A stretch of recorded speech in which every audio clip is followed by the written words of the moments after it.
학교 신문에 실린 학우들의 다양한 의견과 고민들을 함께 나눠보는 시간이죠. 오피니언 리더.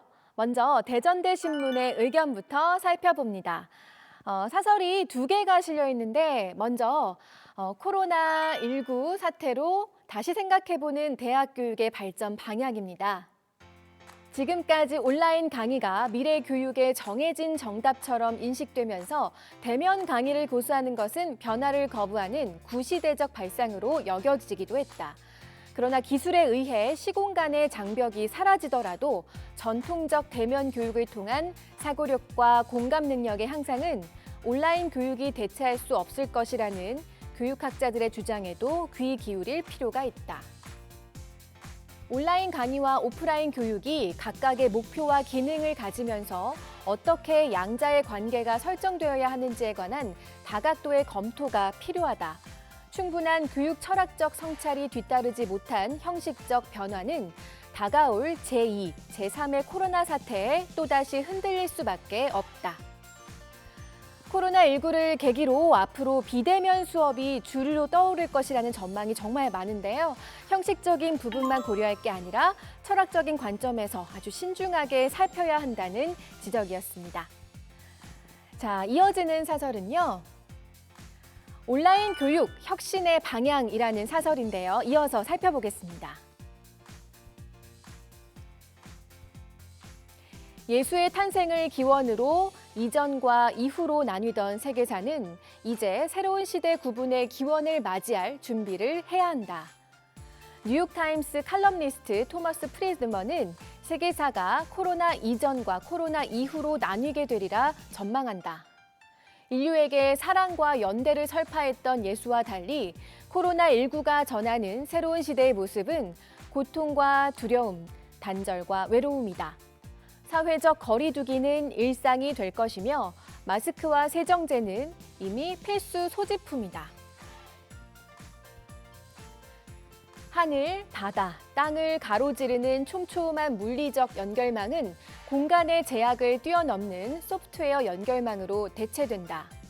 백화점을 거니는 대신 온라인 쇼핑몰을 클릭하며 영화관 티켓을 구매하는 대신 넷플릭스 이용권을 결제한다. 동네 놀이터에서 모여놀던 아이들은 헤드셋과 모니터로 친구와 연결된다.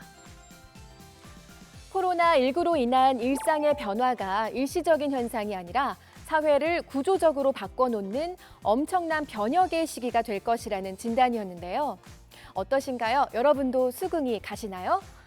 시간이 지나면 결과를 알게 되겠지만 지금 우리가 예상하는 것보다 훨씬 더 큰 변화의 물결이 다가오고 있는 것만큼은 확실한 것 같습니다.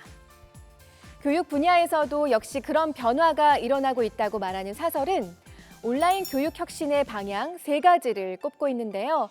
그중에서 요점만 짚어서 읽어보겠습니다. 첫째, 교육 내용이라는 측면에서 양질의 동영상 강의 컨텐츠를 개발해야 한다. 둘째, 교육 방법이라는 측면에서 쌍방향 화상 수업을 의무화해야 한다.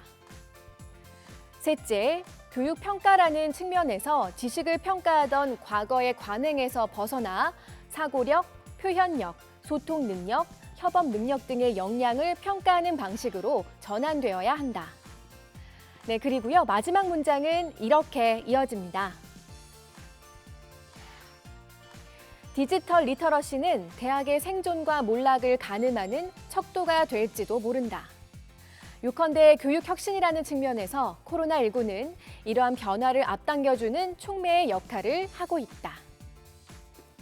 자, 이어서 다음 칼럼 또 살펴보도록 하겠습니다. 네, N번방. 그 숨겨진 지옥의 실체가 수면 위로 아동교육 상담학과의 윤혜정 학우가 쓴 칼럼입니다. 살펴볼게요. 현재 추정되는 N번방 참여자, 즉 이 끔찍한 사건의 가해자는 26만 명이다. 코로나19가 기승을 부리고 있는 지금 전 세계 코로나19 확진자가 22만 명인 것을 생각하면 실로 놀랍고 참담한 숫자다. 우리는 오랫동안 각종 사건에 대해 청원을 했고 동의했고 그때마다 전혀 바뀌지 않는 세상에 절망했다.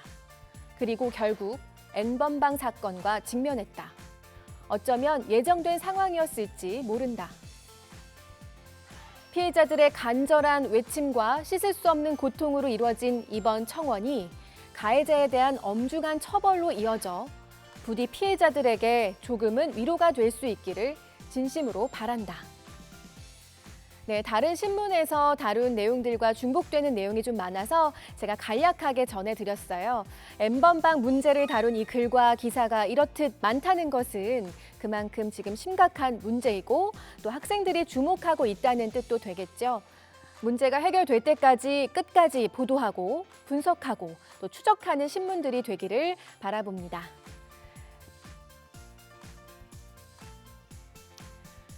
자, 이어서 동덕여대의 오피니언 살펴보도록 할게요. 학생 논설위원 우리 김지원 학우가 어둠 속에서도 꽃은 피기에라는 글을 썼습니다. 제가 읽어드릴게요.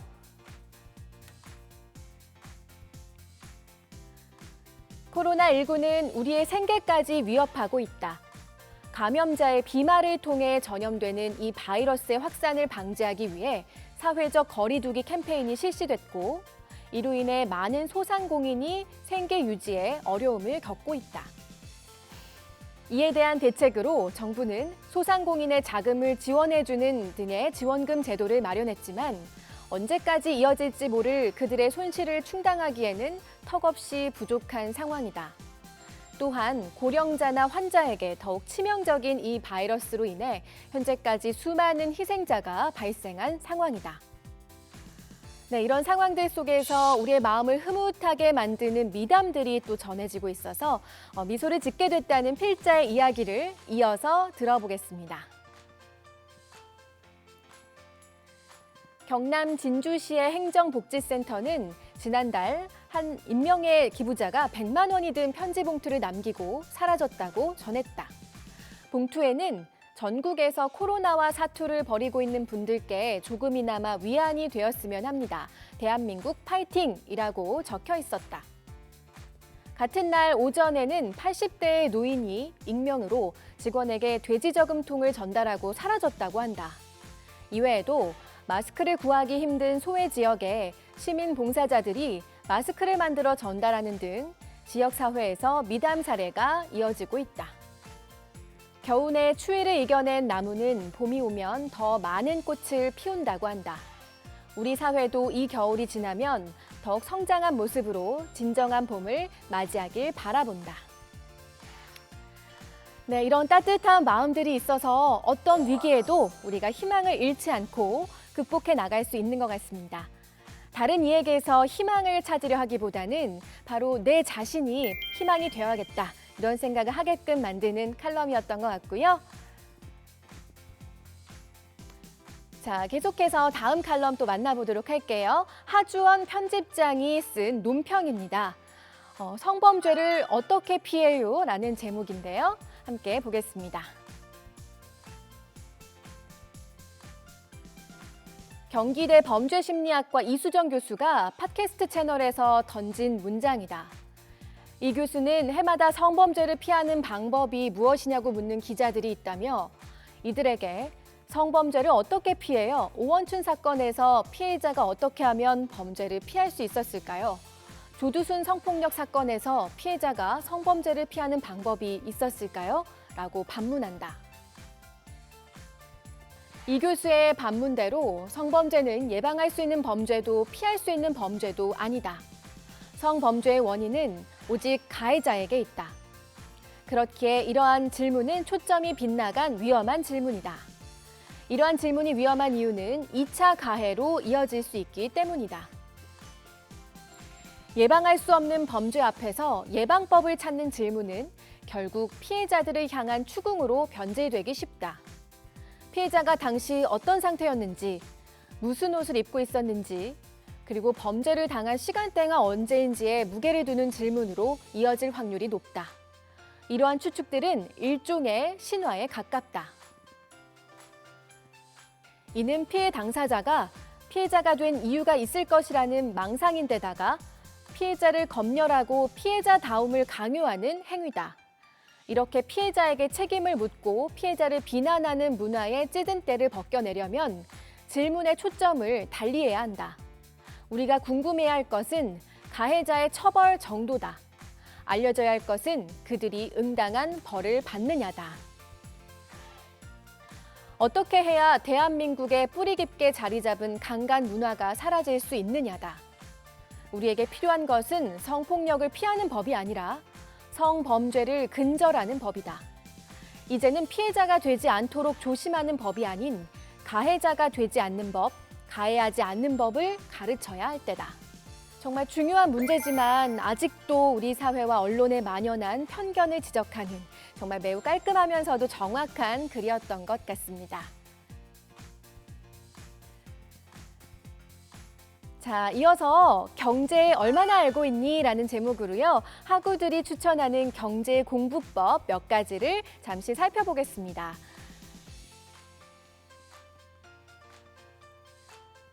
자, 먼저 경영학과 김윤서 학우인데요. 유튜브 채널 드땡라의 경제 컨텐츠를 보면 실생활에서 적용 가능한 자산관리법을 배울 수 있다. 이 컨텐츠에선 경제부 기자가 직접 금융상품을 소개해주기 때문에 돈을 모으는 기본적인 방법부터 공부할 수 있다. 계속해서 응용화학과 이상미 학우인데요. 주로 거래하는 은행 사이트의 금융상품이나 서비스를 살펴본다. 금융상품을 통해 저축 관련 기초상식을 배울 수 있고 은행 사이트에서 제공하는 부가 서비스를 활용하면 재테크 정보 등을 쉽게 파악할 수 있기 때문이다. 네, 여기까지 살펴봤습니다. 오늘 오피니언 리더는 여기까지고요. 계속해서 다음 코너가 이어집니다.